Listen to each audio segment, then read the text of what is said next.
무빙으로 디즈니는 오징어 게임과 같은 순간을 보내고 있다. 미국 연예 매체 헐리우드 리포터는 무빙이 기세가 심상치 않다는 소식을 전했습니다. 역대 디즈니 플러스가 공개한 한국 작품 중 가장 큰 관심을 받고 있기 때문인데요. 미국 훌루에서는 한국 오리지널 시리즈 중 시청 시간 기준 가장 많이 시청한 작품에 등극했고 오징어 게임과도 비교되고 있으니 놀랄 수밖에 없겠죠. 이처럼 무빙에 대한 글로벌 시청자들의 관심은 시간이 지날수록 더욱 뜨거워지고 있습니다. 30일 공개를 앞둔 12, 13회의 예고편이 디즈니 플러스 공식 SNS 계정을 통해 공개되자 전 세계에서 수많은 댓글이 달리고 있는데요. 사람들이 이 놀라운 시리즈에 대해 아직도 모른다는 사실이 정말 슬프네요. 만약 넷플릭스에 있었다면 상황은 달랐을 텐데 아쉽습니다. 단연 올해 최고의 드라마. 스토리텔링, 캐릭터, 제작 모두 최고 수준. 24시간도 채 안 되어 모든 에피소드 시청했습니다. 이 드라마는 정말 놀랍습니다. 이 예고편은 나를 더욱 흥분하게 만든다. 캐스팅 줄거리 제작이 미쳤어. 결국 앉은 자리에서 11화를 다 봤습니다. 다음 에피소드를 기다리기 힘듭니다. 하이틴 드라마, 로맨스, 액션이 다 있어서 한자리에서 여러 영화를 보는 것 같습니다. 흥미로운 줄거리, 훌륭한 연기, 한국 드라마는 실망하는 일이 없다. 오마이갓 이 시리즈는 최고입니다. 전반부는 순수하더니 그 다음에는 액션이 발생하고 모든 것이 완벽한 균형을 이룹니다. 한국 액션과 스릴러는 너무 좋아요. 더 많은 인정이 필요함. 한국의 또 다른 걸작, 이 쇼는 믿을 수 없을 정도로 놀랍습니다. 나는 여기에 푹 빠져버렸습니다 라며 몰입감을 드러내고 있죠. 영국의 드라마 영화 리뷰 전문 채널 더 루비 튜스데이는 10화까지 선공개된 무빙을 시청한 뒤 리뷰를 해 화제가 되었습니다.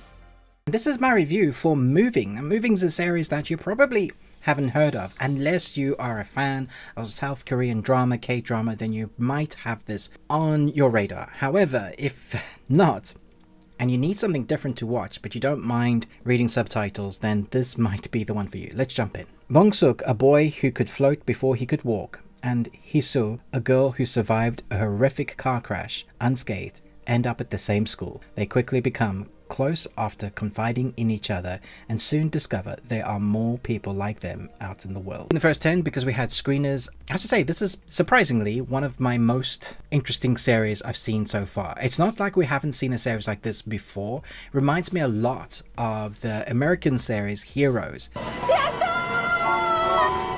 That was great. We had 5 seasons of really interesting drama TV. It wasn't just about an X-Men type culture. It wasn't just about people with superpowers. It was what the toll took, what it takes, how you live as that. And that's what we get here. But this is in amongst the culture of the South Korean culture, obviously. So we have these kids with superpowers. We focus on one kid that is slightly chubby because his mother keeps feeding him loads of food because he's trying to keep him grounded, literally stop him from floating away. He hasn't been able to learn to control his powers. And then as the episodes get on, we find out there's another couple of kids that have powers as well. And that all comes into play with the coming of life story, the coming of age, the bullying kind of theme that seems to be in a lot of South Korean series. We get a lot of backdrops, like one episode will be dedicated to a character as we find out a lot about them, why they are the way they are, and how come they've all ended up in this one town. So we have this one story about the teens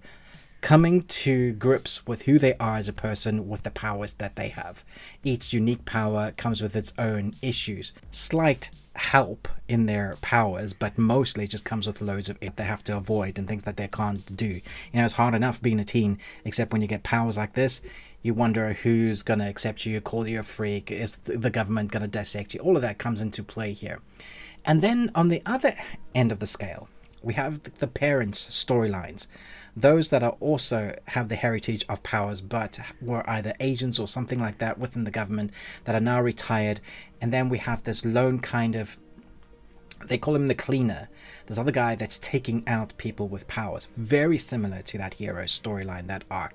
You know, there's always one government agent and one superpowered person. That was the team up in Heroes. This time around, it's just one person going around for the most part, until later you'll find out that there's a bigger story why the government is involved and what they are actually doing. I would say that the acting is really good. There's some really good emotional moments. Apart from that bullying episode, which will evoke injustice feelings in you and you will feel justified in what happens in that bullying. It's how these kids cope with the powers, and when you find them starting to find relationships, it's so sweet and you're so rooting for them because of the way the actors have portrayed their characters, the dialogue they're given, the way they're showcasing this torment and turmoil that they're going through. But then when something good happens, it just feels like a wash of good air coming over you, and you're just like, finally they've been given something good to deal with in their life, because a lot of their life has been really tough. So you have those two storylines that are interchanging within each other. There's always this sense of tenseness in this series because this hunt is going on unbeknownst to the kids. So you have this tenseness, but you're also rooting for the kids to deal with school life in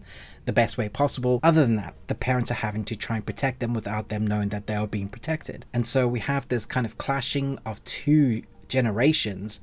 Maybe parents are being overprotective, that kind of thing, but they don't know why. The violence in this was not something I was expecting. Because it has that superhero-esque feeling and almost that heroes-esque feeling, you think maybe it won't be as dark.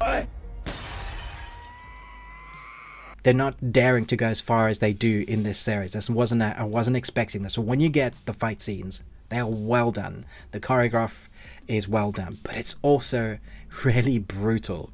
The fight sequences here are for people trying to survive and other people trying to kill another. None of that is shied away from. We get to see the brutal hits and the punches, how they use their abilities.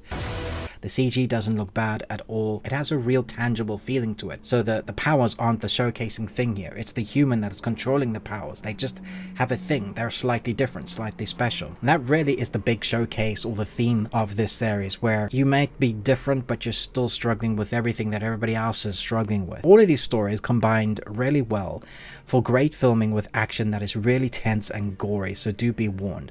Some really heartfelt, emotional scenes that I think you will feel for our characters, and you'll be rooting them from pretty much the get-go. Once you understand what this series is about, how it's been filmed, how the flow of the story comes and goes, because at one point you'll be with them in their school, and then another point you'll be seeing the backgrounds of the story, and then another point you'll be doing like long flashback, almost whole episodes or half episodes for kind of dealing with the background of a character, or what is the history of this child, why is she so dark, that kind of thing. That's how it's wrapped up. And I think for now, this is one of my favorite series of the year so far. Very entertaining, very fun to watch, a lot of emotional, heartfelt content, actors doing a very good job, and it's edited well with the score. So I think all in all, it's a really great, well-wrapped, well-rounded South Korean K-drama. One of my favorite K-dramas of this year for sure. 여러분의 소중한 의견을 남겨주세요. 바쁘시더라도 구독과 좋아요 부탁드립니다. 지금까지 단골이시였습니다. 시청해주셔서 감사합니다.